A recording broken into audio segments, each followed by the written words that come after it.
What's up, you guys? Sean Ross Sapp, managing editor, FightfulWrestling.com. Go there, get all of your wrestling news. I think you'll enjoy it. A couple of the features we have up today, some backstage news on Finn Balor missing Smackville, even though he was there. We have Magnum TA's making a finisher. Even if you're not familiar with Magnum TA, he was to be the NWA's Hulk Hogan. He had a great belly-to-belly suplex. I did a great feature on him and his belly-to-belly suplex for making a finisher. We also have visual aids for that as well. Like I was able to use some footage to help make that work. So go check that out. Shows that that type of content is worth the work. So give it a glance. And, of course, you can get all that type of stuff up early at FightfulSelect.com. That is our premium service. Go ahead and subscribe. But if you're here right now, if you're watching this show, if you're listening to this show, leave us a thumbs up. I can't tell you how much that helps us. That lets YouTube know that you give a shit about us. If you want to, leave a comment below, even if you're in the live chat. Leave a comment on the comment board. That also tells YouTube, hey, people like this. People are responding to this. You can also donate a super chat of any amount. We will read your comment or question on the air. I answered over 6 dozen questions on today's Fightful Select Q&A show. But I have a question for Alex. Alex, yes. Do you enjoy anything? No. Recently, not much. No, I just no. Does having a child just zap you of any joy whatsoever? It's supposed to give you joy. All of my joy is spent on my child, and so I have all this other stuff to get out. You are going into joy debt.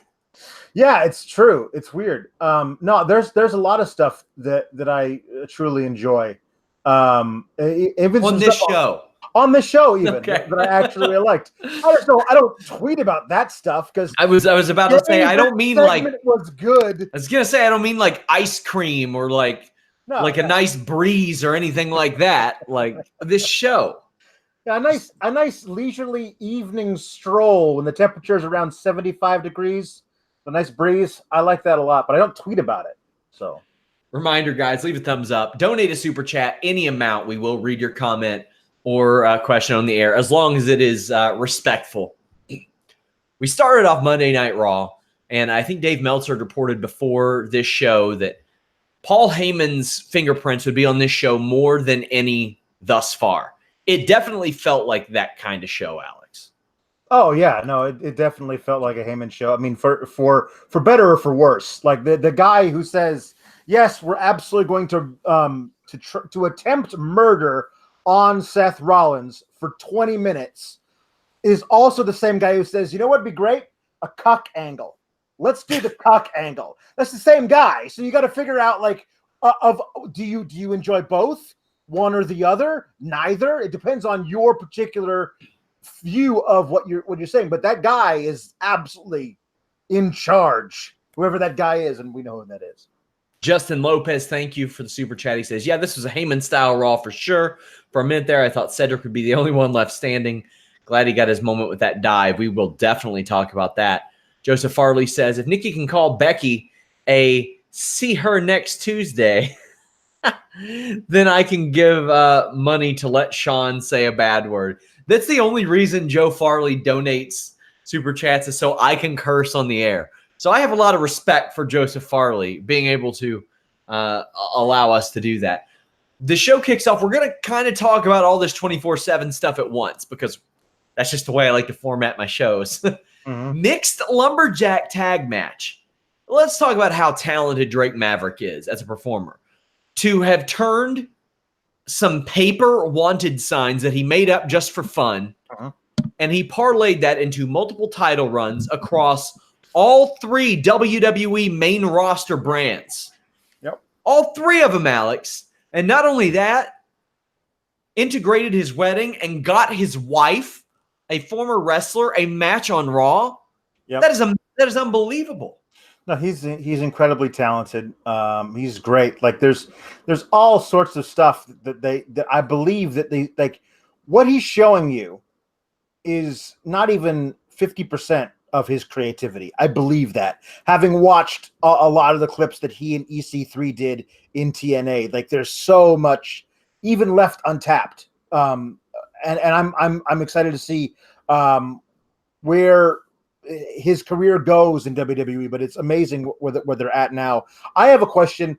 Did they just like calling it Mosh Pit because it starts with M and it's a mixed tag? It's a lumberjack match. Why is it a Mosh Pit match? Because did they legit call it a Mosh Pit match? It was did I miss that? A Mosh Pit mixed tags match. Of a bitch. That's so dumb. Yeah, it's a lumberjack match. Just call it that. Why is it a Mosh Pit match? Nobody was moshing.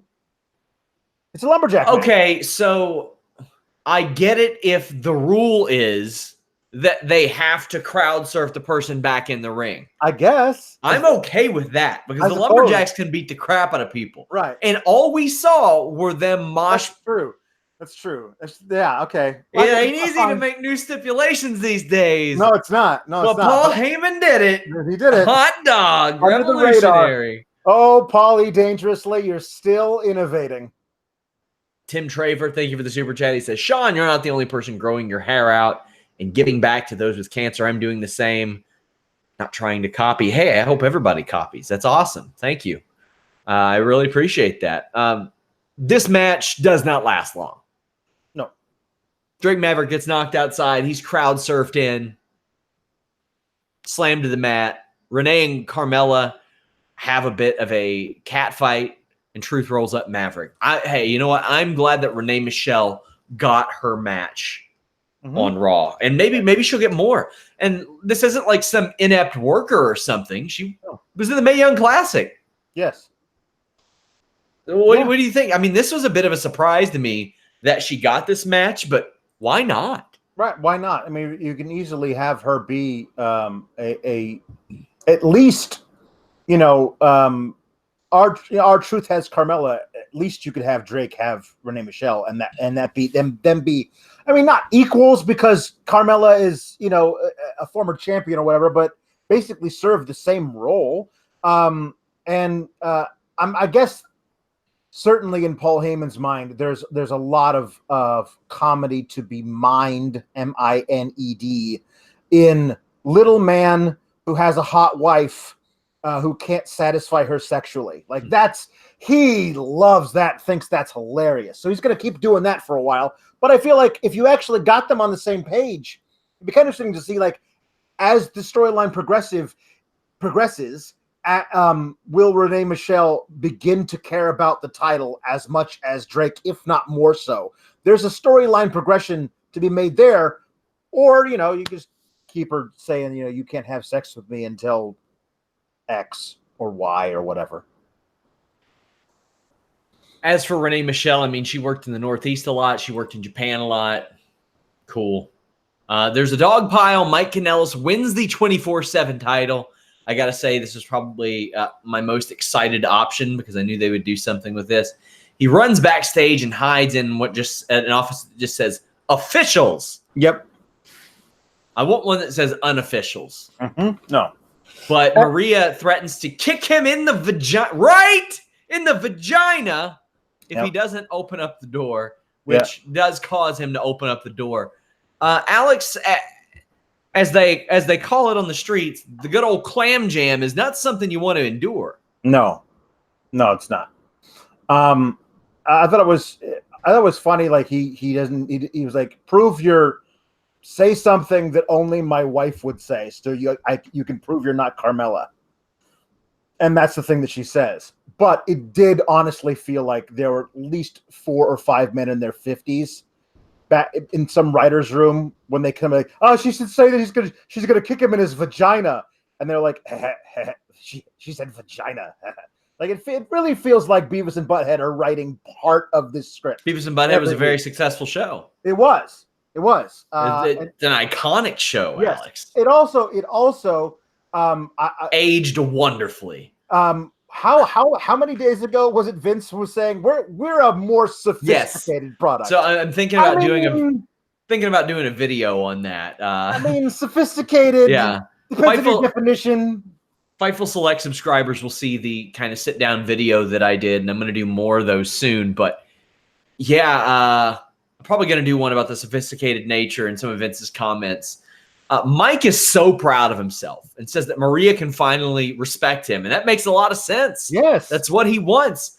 And Maria's like, Rhea's like, no, get on your back. And then she goes, like you usually do. And I'm like, is there something wrong with that? Like is that like from a sexual manner, or because there's not a lot wrong with that, but if she means like in the ring, yeah. Sure. Yeah, I suppose. The way she said it, it felt like she was scolding him sexually for allowing her to be on top, which a lot of women enjoy. And like, I mean, there's nothing. It felt like a real man would be on top, and like it's a weird thing. I don't know. A lot of this, the whole angle, the whole cuck angle, just has me I'm not super into it. But that comment was just weird. I wish she had done something more clever. She was saying, listen, Mike, if you keep the title, you're going to lose it. So you're going to give it to me because none of these stupid idiots is going to try and pin a pregnant lady. And so she's right. So we're going to be me, but you two kinda are going to be the 24/7 champ for at least the next 8 months. Like she should have actually come out and said that, as opposed to like saying, get on your back like you usually do and let me pin you. Like at least she could have actually come out and said her whole gimmick is humiliating him though. But I don't like that gimmick. So I guess what I'm saying is that's gimmick. Oh, you can't fantasy book everything out. Sometimes we just got to break down what actually happened. That's true. So Maria is backstage and she really tests it out. She walks up to everybody and goes, I'm the 24/7 champion. Sup with it. Yeah. And nobody tries to pin her. Later on, she's having a photo shoot and Braun Strowman shows up and she kind of goes off on him, but he just stands around breathing heavy. Braun in the 24/7 picture is something that I'm all about. Right. Because for a while we had like The Undertaker involved in the hardcore title and it was fantastic. Yes. I would just love to see Braun Strowman swatting people out of the air like flies. Oh man. This is the thing is that you and I are on the same wavelength here. When he showed up, I was like, Braun doesn't care. Braun attempts murder weekly. Yeah. So yeah, him pinning a woman, like even if she's pregnant, he could do it without. You signed a waiver. That's it. Oh God. Mazel tov. Yeah, like I understand. But the fact that he just gets to stand there and go and growl at nothing because she said, you're not man enough to pin me. Okay, my thought is that we established last week and tonight that women can be champion. Why doesn't Carmella pin her? Just run up and schoolboy or schoolgirl or. Because she's pregnant, Alex. I know, but like you could Come on. Or wait. What are you doing? Or wait until she's sleeping, taking a nap. Carmella, at least what I'm saying is, it makes a very different statement if Carmella does something gently to her than she's basically daring these women to punch her in the face, and that's not the same thing as what Carmella might do. I'm not saying Alex, kick her in the gut. I'm not saying don't like that. your methods. Listen, don't like your methods. There's still a little bit of a bump take there with a roll up pin. I suppose. I guess what I'm trying to say is get Maria Kanellis off my TV screen because I really, really hate the cuck angle. Oh, I like it. I think it's fun. Zachary Schimmel, guys, you all should be following him. He is one of our greatest supporters. He is at MDK Smidget. That's SMIGET on Twitter. He is our champion level subscriber. He's going to be on this week's Fightful Select Retro Review, WWF Armageddon 2008. Me and Warren had a great time reviewing that with him. He's the one that comes in and just drops all kinds of money in super chats to get me to reveal things that I probably shouldn't reveal on the air. He sent a super chat and said, just wanted to let the Fightful community know I love you all. Got engaged last weekend. Time for wedding plans and the Blue Chew for wedding night. Hot dog. Congratulations to Zachary Schimmel. I got to hit up my boys at Blue Chew and have them send some your way. They sent me some shirts, Alex. Yeah. Quite frankly, obnoxious. One says Perfectus Erectus. Oh, my goodness. Damn. Perfectus Erectus absolutely should have been a slogan for Val Venus back in the day. Oh, it should have been. It should have been. big congratulations to Zachary Schimmel. There are few people that have supported us quite the way that he has. Can't tell you guys how important that is. Man, so Mike Kanellis is on the ground. Just jobbing out, right? Yep. Just jobbing out. Yep. Do you think his career is growing as a result of this or not? I mean, he's on TV. Like he wasn't for months and months and months. People will tell you that means something. Well, you know, it means a little bit of something when you're on the ground and your career's growing, right, Yeah. Alex? It's true. Because this episode is brought to you by the Grounds Guys, a neighborly company. The Grounds Guys is looking for new owners to join their growing company. Could this be the perfect opportunity for you? Are you driven? Do you have the heartbeat of an entrepreneur? Do you love to be outdoors? If you're currently running your own landscape business, or you think that maybe a landscaping franchise might be your natural calling, text the following: GGBIZOPP to 8700. Or 87,000, by the way. That's 87000. I'll put this information in the YouTube description and the podcast description and on Twitter. Text that number to learn more. Choosing to start your own business with the Grounds Guys means setting yourself up for success by surrounding yourself with the best in the business and the best at business. With the Grounds Guys, you'll be your own boss. You'll pick your own territory, set your own hours, live a better quality of life, running a business that you can be proud of. You'll have access to the best resources to help you scale your landscape business to meet your personal and professional goals. And you'll go home every day with the satisfaction of helping your customers enhance and maintain the beauty of their outdoor spaces. I got to tell you guys, Jimmy is my boss, but I get to make my own hours. There are few things better than that. I can't tell you how important that is to me and my happiness. And as a Grounds Guys owner, you'll be a part of that greater neighborly community that helps you do that. It's a part of their 3,700, I think, entrepreneurs that are achieving their dreams and goals through local business ownership. That's GGBIZOPP to 87000 to learn more about how a Ground Guys franchise can help get you where you want to go. Alex, you thought I was going to talk about dick pills, didn't you? I did. You know what? You become the boy who cried dick pills. So I just assume everything is that. Ain't nobody crying, and you won't be crying either. You're going to be going home happy all the time. You're going to be like, damn, you know what? I put in a great day's work as a part of the Grounds Guys, as a part of your own business. You can text us damn GGBIZOPP. Or Alex, let me ask you a question. Are you down with GGBIZOPP? Always. Now, the answer, goddammit, is yeah, you know me. Right. You son of a 87000. Man, they got to hit me with a more succinct text to hit that with. I'll put it out there, guys. So that was the 24/7 championship. Then we have a top contender match, gauntlet match. And this was a roundabout way to set up another match between Ricochet and AJ Styles, like the third or fourth they've had. And I'm okay with that because they have great chemistry. And Ricochet is really over right now, Alex. Yeah, it's super over. I think it's one of those things that, listen, I'm completely thrilled that the automatic rematch clause is dead and buried and out of our lives forever. However, when it's obvious that the rematch is going to happen anyway, and you do this roundabout scenic route to get to that rematch instead of just saying, hey, rematch, it kind of, I wish there was a little bit more suspense in these things.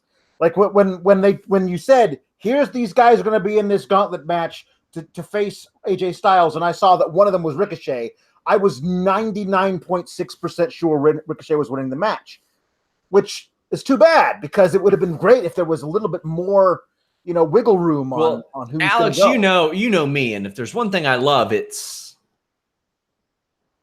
wiggle room. It's suspense. Oh, okay. Damn, you all are so lucky to have me. Woo! Anyway, Rey Mysterio and Cesaro. Big shocker. Rey Mysterio and Andrade have great chemistry with like everybody. Yeah, of course. They were the glue of this match, and boy, was that they're a full horsey full of it because they are great. They work just really well with everybody. Mysterio and Cesaro, I want to see more. There's a great electric chair kind of roll over the top rope into a sliding splash. The pop-up European uppercut and that great big boot of Cesaro's landed. Oh, I love that. Mysterio eliminates Cesaro with a frog splash, and then Sami Zayn gets pinned immediately. Yep. How do you feel about that, Alex? Poor Sami Zayn. Like, why even showing up to work at this point, dude? Like, you're going to do you dirty every single week. Like, he's the absolute whipping boy right now. I mean, at least Samoa Joe is, like, being put into matches that matter and angles that matter, even if he loses all of them. Sammy just gets to show up and get rolled up because he's an idiot who missed a haluva kick. I mean... And people miss moves, though. Yes, they do. When it's Sami Zayn who runs in after... By the way, Rey Mysterio should in no way be pinning Cesaro. That's not a thing that should be happening right now. The hierarchy that you've created right now, currently, among your superstars, Cesaro is higher than Rey Mysterio. That I don't agree with that booking. But Sami Zayn running in, I'm like, oh, well, Sami Zayn's going to lose this thing immediately. And they did, because that's just been the through line of what he is currently. Especially now that they don't have his friendship with Kevin Owens to lean on, because Kevin Owens has got a rocket strapped to him, and for some reason they can't do a thing we'd all love to see is this heel Sami Zayn on the same level-ish as this babyface Kevin Owens would be a great match, but they're going to keep Sami Zayn down so we don't even think about putting them together. Sammy will have his peaks and valleys. He's very good. There's been some valleys for a long time. I would like to see a peak at some point soon. I can't go into a blue chew right now. No. Andrade is up next. He counters a 619, gets a hammerlock DDT. There was the count was a little confusing here. Michael Cole was like, the ref was trying to wave it off because Mysterio's hurt. And then Andrade just rips Mysterio's mask. Like Hulk Hogan with a pre-cut T-shirt. Yeah, man, that was either Andrade is way stronger than I gave him credit for, or that mask was ready to go. Oh yeah, man, that was rough, bro. Up next was Ricochet. Some great back and forth. Ricochet kicked out after the double knees, hit a great spiked Rana. Yeah, I love that they're able to do this. This move isn't allowed to happen 10 years ago. It's not allowed to happen 4 years ago. That spiked Rana was so great because of the stuff that led up to it, like the backflip where he lands on his head, lands on his feet, followed immediately by the teep kick feint into the back elbow, and then Andrade. What a teep kick is now. Well, it's true because of doing this show with you for so long, Son Ross. I get it in my head. Makes me so proud. I'm so proud. But anyway, right after the elbow, Andrade does this thing where he kind of like loads up before he runs to the ropes, and he took too long, and Ricochet is able to regain his bearings. Like all that little minute, like not a minute to minute, second to second storytelling in the moves back and forth and how they move on. These guys, give me these dudes in a real program where they can just go for like 15 minutes. These two are. This is the future. When I talk about how you guys forsake the future by going back and building up the past over and over again, these two should be as big as those legends that you had on last week. They should be as big as those guys in 20 years. We'll see if they are.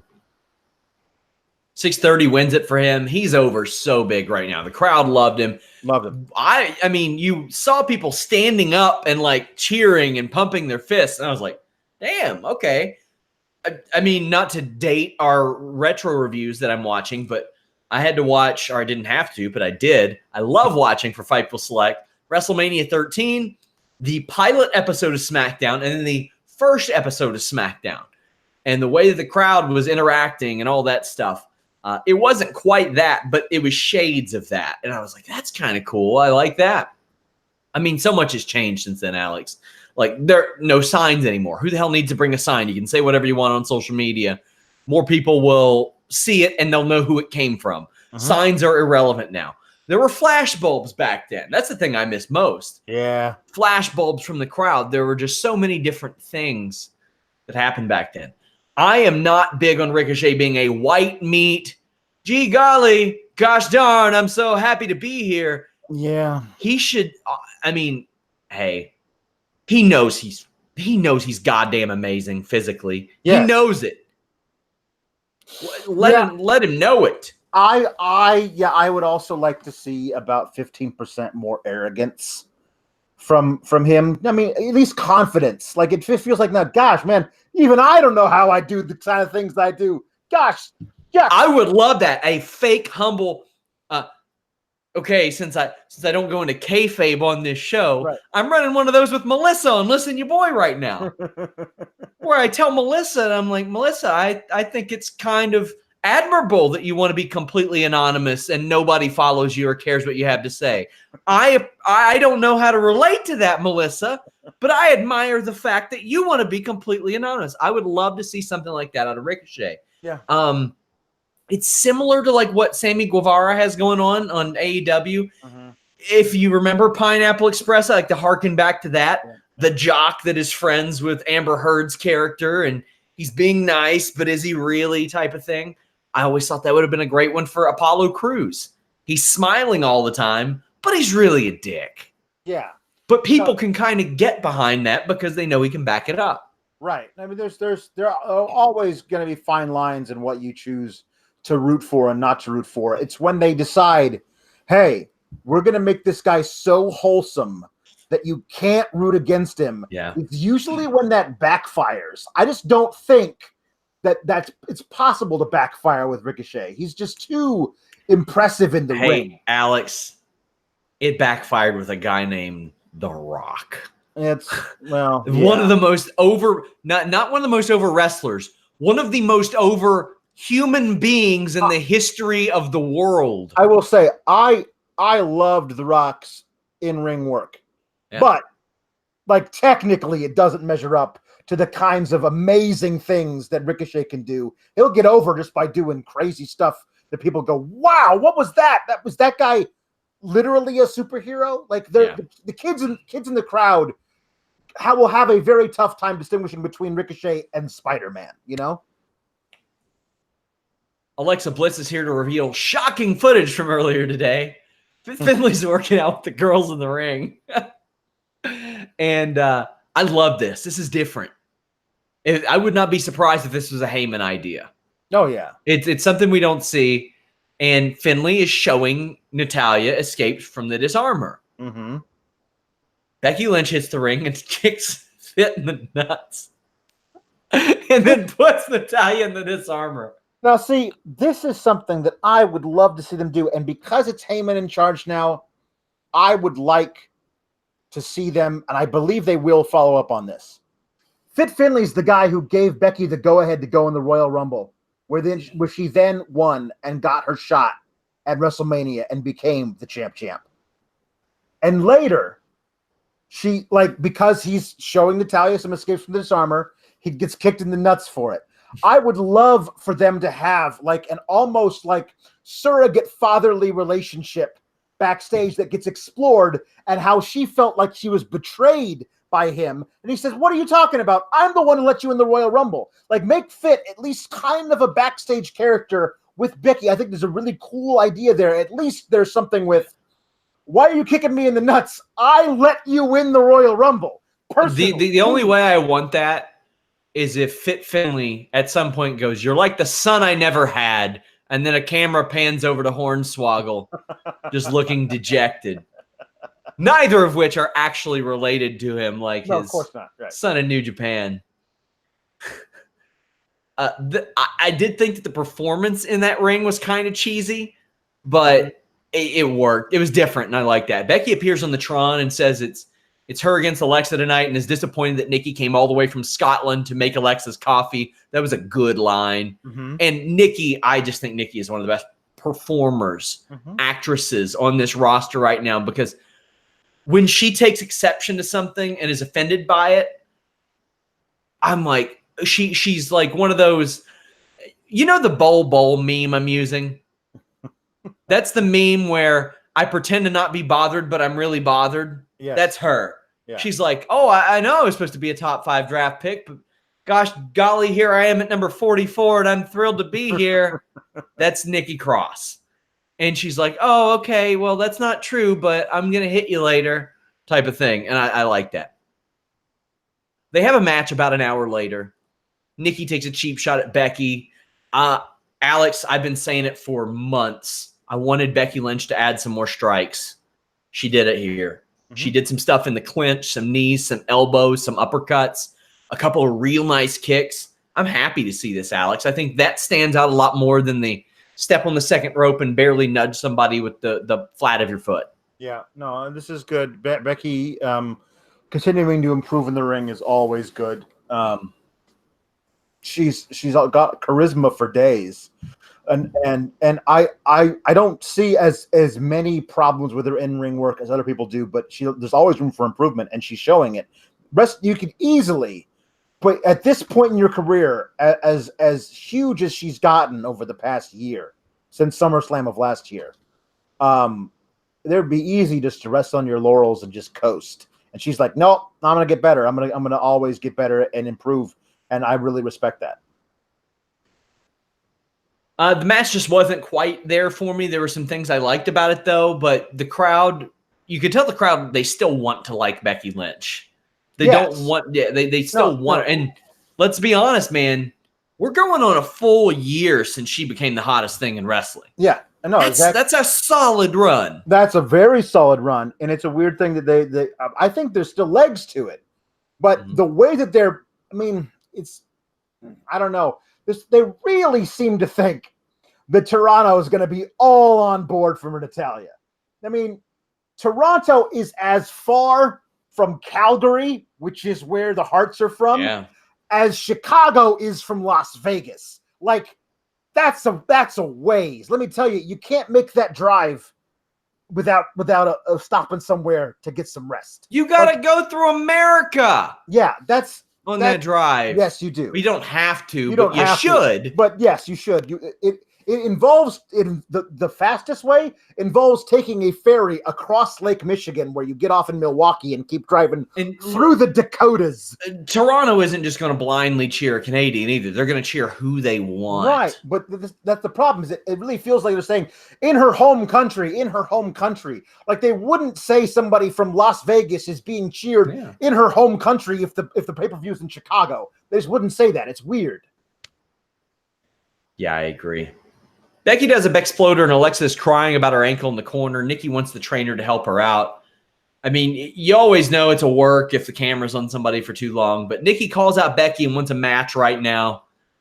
Alexa is still at ringside. If you're a trainer, you're doing a real shitty job, if that's the case. Like, I mean, Alexa's really good at selling when she's injured.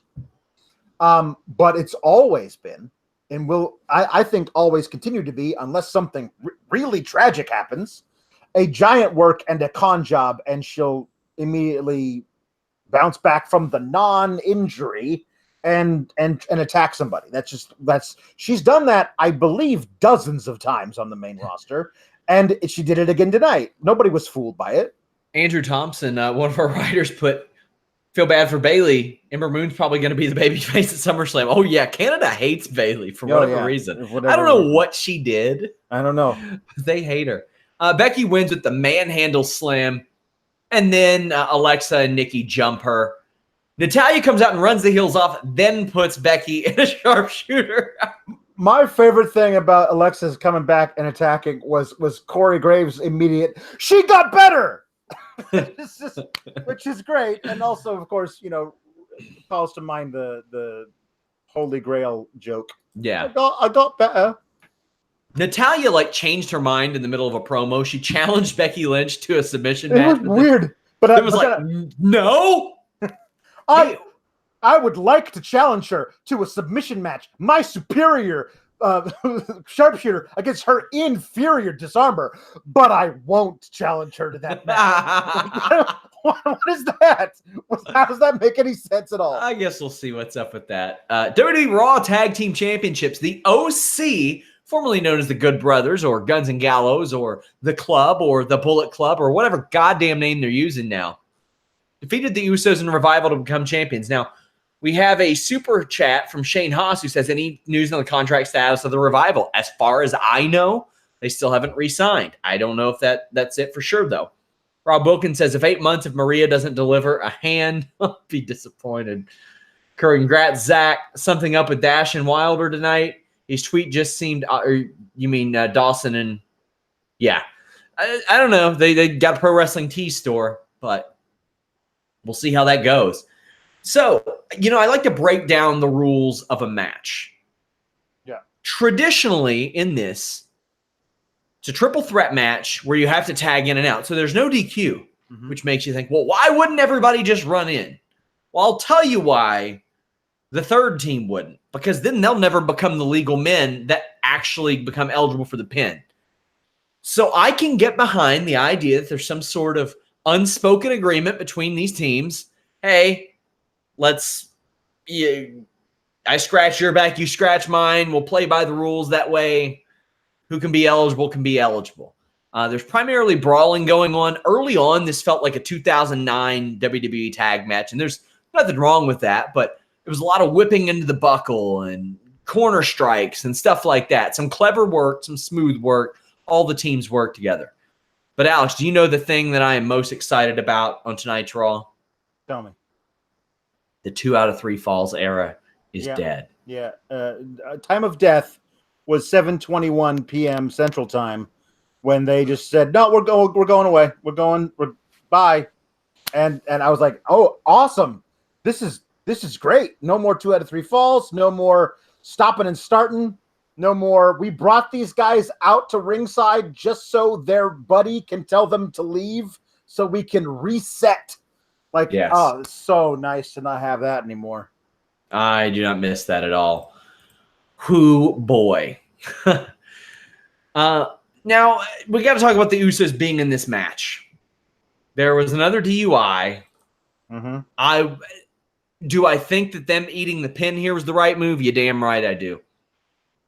Wouldn't have hated if they got, quote-unquote, pulled from this match and WWE could have said, okay, that's the punishment.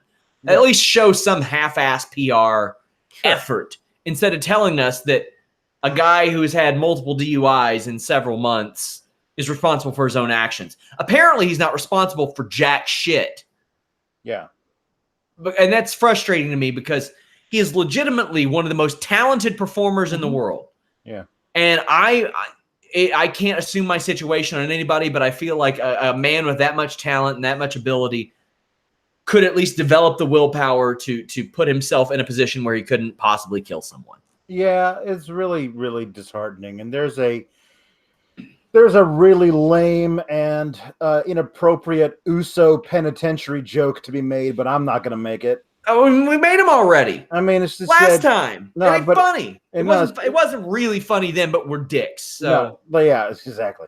I mean, the problem is I have with it is that the Uso penitentiary thing was fun for a while, especially years ago when they were doing the lockdown, all that kind of stuff, and that was fun. And now it's weird to have the dude who spent some time in lockup because whatever. Come out and be like, welcome to the Uso penitentiary. Oh, is it like a frequent flyer miles thing where they let you name the jail if you stay there long enough? I just want him to get better. It's just bad, man. I want him to get better because people that I talk to like both of them. They're very helpful from what I understand. The Usos, they're legitimately one of the greatest tag teams to have ever done it. Ever. To have ever done it. For any company of all time. Don't let this screw that up, man. Just don't. And more importantly, don't let it screw up somebody's life or his own. I don't want to see him getting hurt, man. Beyond that, like that, what you're saying just then goes without saying. In addition to that, which is paramount, just why? It's so disappointing. And listen, I know people who are recovering alcoholics.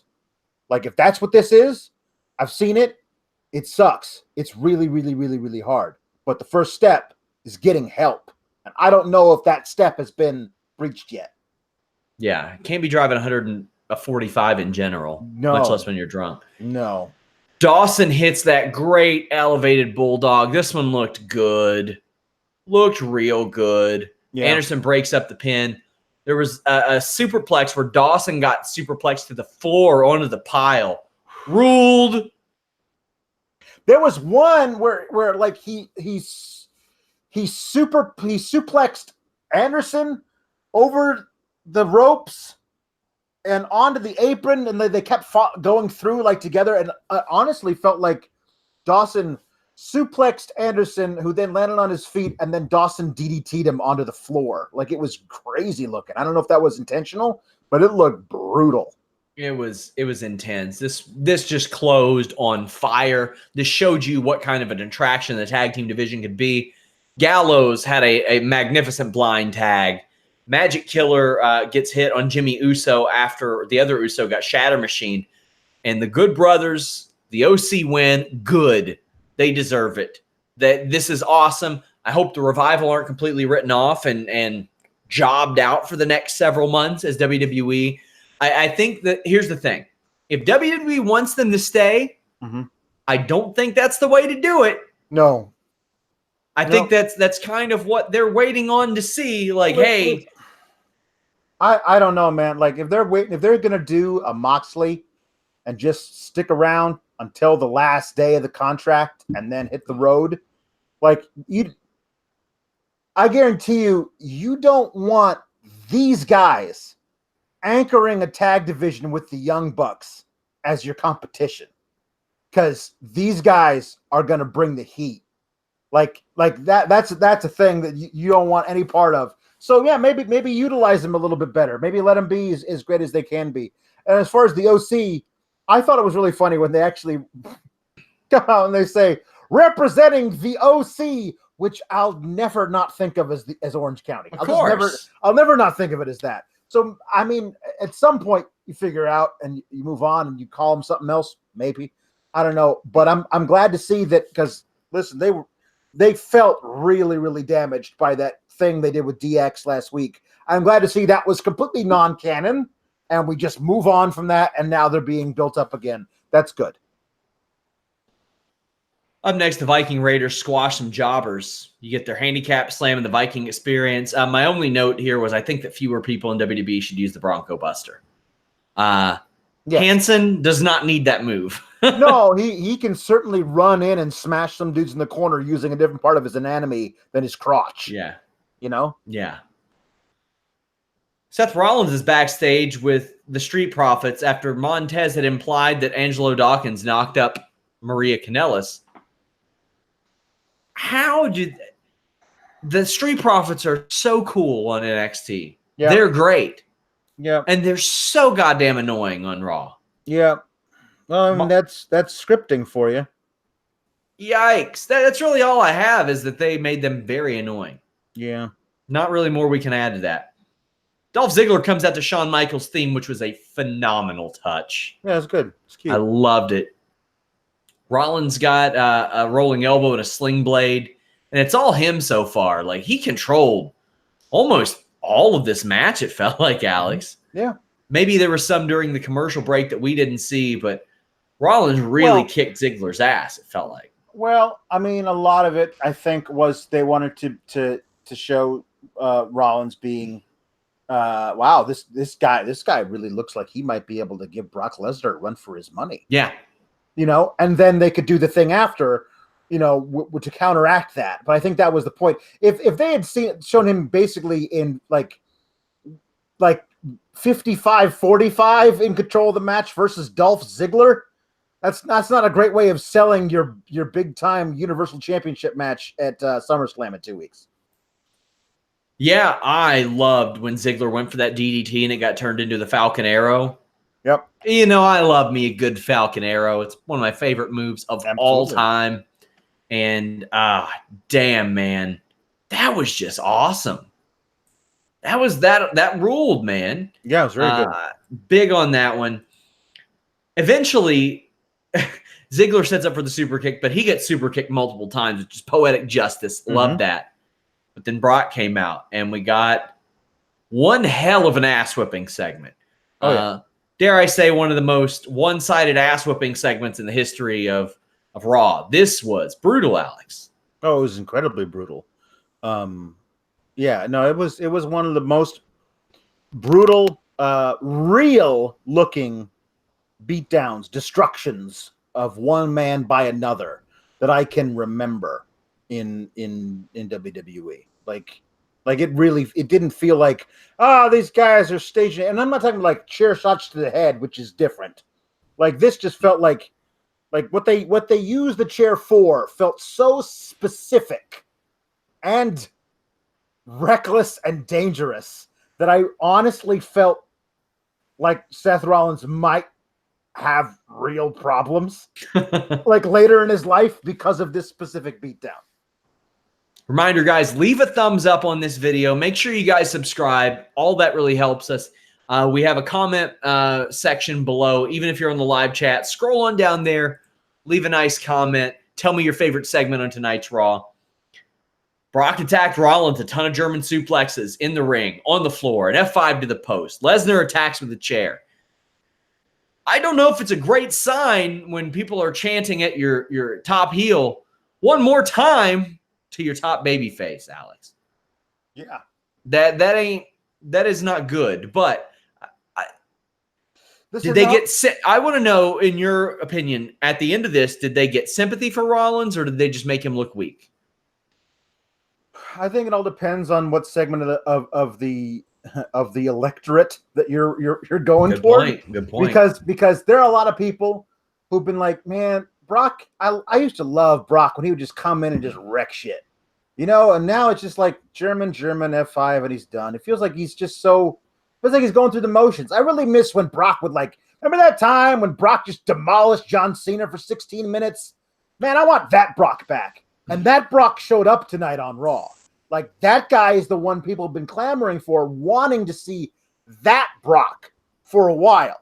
The Brock who really seems to give a shit. And that Brock showed up. Now, there's another segment who maybe not even notwithstanding the Brock thing is on board with Seth Rollins and wanting him to be one of the all-time greats. Wanting him to maybe be welcomed into that group hug at the end of the DX segment last week, as opposed to ostracized from it, because he should be on that same level by the time he goes into the Hall of Fame. And so depends on what you're looking at. Now, I mean, I think the one more time thing was coming from that segment that is down with Brock when Brock's at his most destructive. And now they certainly made him seem way more dangerous than he has in a while, because he's just been that lazy lion who just doesn't really even get up to go for the hunt. Just if they bring him a kill, he'll finish it off. But now he's going to murder somebody. And that's a very different kind of thing. Those F5s onto the stood up chair back were just, I mean, there's no way to protect yourself from that. I mean, there's very easily breaking ribs or damaging internal organs if it's done in any way wrong.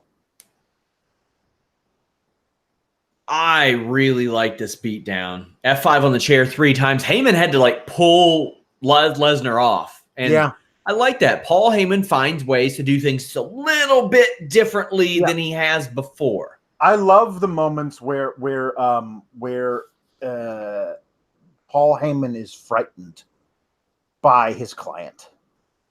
Frightened that his client may murder someone, because then the gravy train's over. I mean, also just watching a man die, I don't think would be something that Paul Heyman would enjoy. But somebody brings up a point. At some point, the waiver that you sign is kind of null and void when a man rips you out of an ambulance. Then it becomes legitimate assault, and then we should deal with it in some way. The biggest problem I had with this whole thing, and I is Seth Rollins has no friends. Nobody who's willing to come out and even attempt to get in between Brock and him. I thought Roman and him were still buds, and Roman's backstage waiting for his Samoan Summit to start in the next segment. It's not like he's in the next county.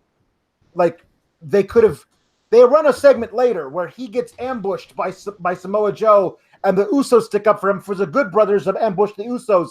If you had run that segment before the Seth beatdown, all those plot holes go away. But I would have loved to have seen any kind of explanation as opposed to Roman vaguely checking on his best friend while being wheeled to the ambulance with a disappointed look on his face. Like, man, why'd you have to go and get beat up? I mean, that was sustained. That was a sustained ass whipping. So he could have helped before. He could have helped at some point. But I do like that Roman was there. I like that Becky was there. Like, you saw them. It would have been nice if Roman had done anything. Sure. Yeah. Or the people that later helped Roman. Yeah, we'll talk about this, but Cedric Alexander has known Roman Reigns for 15 minutes and decides to cape up for his buddy Roman. He knows how to get that push. That's right. He knows how to get that rub, man. Oh, well played. So after this, Roman's back there, and the club and Samoa Joe attack him.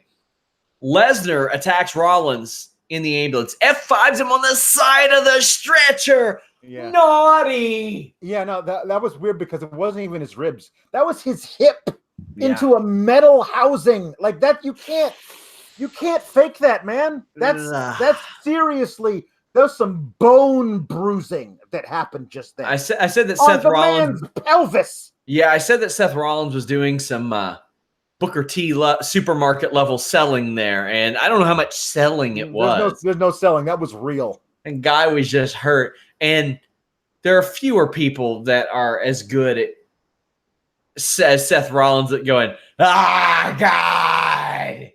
He's just got such an obnoxious voice in that regard. I really like it. Aaron J's fan says, Sean should buy a Vladdy Jr. jersey in Toronto. I might buy like a nondescript one. I want a road jersey to match the custom Air Maxes I got. So I might. Samoan Summit. Joe says the summit has been canceled, but unsurprisingly, Roman is not done. He comes out to brawl. He picks up stairs and throws them at Joe. That's the Reigns I want to see. Yep. Well, that's the one I want to see. Camera work was great here, Alex. Oh, that was so good. I don't know what Joe was specifically looking at, but he turns like the camera work is like you can see basically for a split second stairs being raised into view behind Joe's head, and then Joe turns and the stairs hit him in the face. It was really good. I think that I love it's implied. Sometimes I wish they would come out and say these kind of things. Maybe there's a backstage interview I haven't seen yet. Well, Roman is pissed because of what happened to his friend Seth, and he's pissed at Joe for jumping him backstage. But just the idea that you don't want to piss off the big dog because the big dog he bites. There's a good way of getting to that point where Roman really he's been one of those it feels like Roman's kind of been there. Doing stuff, just coasting on being the big dog, but now he's angry, and there's an interesting story to be told there too. Yeah, this all goes wild. This is a Paul Heyman finish if I ever saw one, and I don't know what it does. I think it probably sets up an 8-man tag. That's just a guess. It's not a report. But Drew McIntyre is there. Cedric Alexander makes the save. He gets clotheslined. The Usos, then the OC are out. Cedric is on the LED boards above everybody on the stage and does a great dive. That's a fantastic moment. That's the kind of moment that I think they'll refer back to in years on documentaries and stuff like that, Alex. Yeah. No, Cedric, good for him to shoot his shot, man. He was public on Twitter about being upset being the guy who's on main event and not doing anything. He's like, I miss wrestling. He actually tweeted out, I miss wrestling. And so I don't know if that got him to the point where he could talk to somebody or if that got somebody's attention, but they're using him now. He's being put up, he's being if they're doing something along the lines of Roman and Cedric versus Joe and Drew at SummerSlam, if that's what they're heading toward, that's a hell of a rub for Cedric to be in that spot at that show, SummerSlam. So, we'll see. But I mean, this can only be signs, I think, of something good that he's being put in this position and being trusted to have that super high spot to close out Raw. The babyfaces cleared the ring, and that does close out Raw. Before you all close out this show, leave a thumbs up again. I can't tell you how important that is. Make sure you subscribe. Matt Thomas says, do you think Heyman is pushing Cedric, or was this type of role in the works beforehand? I think I would assume that Heyman has something to do with it, because WWE has had Cedric for how long and hasn't done anything with him off of 205 Live. And there's something I want to bring up, Alex. Yeah. Simon Willis, who has the Ace Cast and does a lot of great stuff. He's had a bunch of us on there before, and he's done some podcasts with us on Select. He sent me a question on the Q&A show live at FightfulSelect.com. Please subscribe. He was like, Sean, what do you think of 205 Live merging with NXT and Daniel Bryan leading that on Wednesdays on FS1? And I'm like, damn, I think that's a brilliant idea. It's a great idea. You need a marquee name to launch FS1. What's he doing right now? I don't know. But hey, you don't have to not have Rowan with him. Rowan can go with it. Sure, because I think that there can be two divisions. Harper can go with him too. That's true. They could certainly use him that way. There could be two divisions in NXT FS1. There could be the lightweights and the heavyweights. All you got to do is call them that. And you have delineation. You could say 200. You could say 210. Whatever you want to do to include more guys from NXT who could be part of it. You could say 215. Whatever. But you have the two titles. You have the one that's the purple one and the other one, and all of a sudden there's other things you can do. And they've already done cross breeding. Wow. Oh my God, Alex. Cross branding with if you haven't seen, we got done with the Mike and Maria segment earlier. If you haven't seen the former Shane Strickland, now Isaiah Swerve Scott go up against Drew Gulak, that is worth your time from last week's 205 Live. That dude is crazy talented. I loved his work as Killshot in Lucha Underground. He's really, really great. And they said, hey, you've had one TV match. Go to 205 Live and have a crazy good cruiserweight title match with our cruiserweight title holder, Drew Gulak. And there could not be a better cross-section of different styles of cruiserweight wrestling than Drew Gulak and Swerve Strickland. I'm so cool. Like they have all sides of and they're all also setting up great stuff in the future here for a Chad Gable to join that whatever that is, that FS1 thing that Willis is pitching. I think it's a great idea. I think they should do it. It would be a huge thing for FS1. And I mean, the thing is, you won't have any shortage of stakes. I mean, you can have the UK title pop up over there. There are a lot of things you can do there. But I'll tell you what you guys can do. You can join us Tuesday night. Hey, how about this? I'm doing the MMA podcast on this channel tomorrow. I tried it out for the UFC 240 show. I'm going to try it out on this channel again tomorrow. They will still be up on youtube.com/Fightful MMA Boxing. But just seeing how that works. We originally split up these channels because we had so many interviews from James Lynch that I felt like it was kind of clogging up the news or clogging up the feed, and you all were getting 10 videos a day. That's not the case anymore. So checking out how that stuff works. Either way, subscribe to both those channels, but check out FightfulSelect.com. How about this? Next week, I'll be in Toronto Wednesday, Saturday, Sunday. I think I'm doing live shows from Toronto. All 3 nights, me and Jimmy Van are going to be doing Listen You Boy Live, NXT TakeOver Live, and SummerSlam live post-show podcasts from Toronto. Lots of stuff to get into. You all can follow me at Sean Ross Sapp. You can follow Alex at Pawlowski the Fourth. Alex, what was it like actually seeing me tonight? It was good. We were talking about this before. A lot of what we do on these podcasts is take visual cues from each other to kind of figure out where we should lay out, let the other person talk and all that. And it was difficult last week not being able to do that and actually watching it on like a 25-second healthy delay on the stream on YouTube. But it was something that I guess I'll have to get used to here in the future. If you want people to get used to your visual cues and your visual Ds, make sure you check out Blue Chew. That's a free one for you guys. I couldn't resist. But yeah, in case you all were wondering what we're talking about, Google Hangouts is going away. Nothing will change for you guys. It only changes for me and Alex. You all will just see us on the screen at the same time. I might not do the split screen. I might do mini screens with a little something else in the corner. Don't know how that will all work yet, but Tuesday will be our last Google Hangout show. Yeah.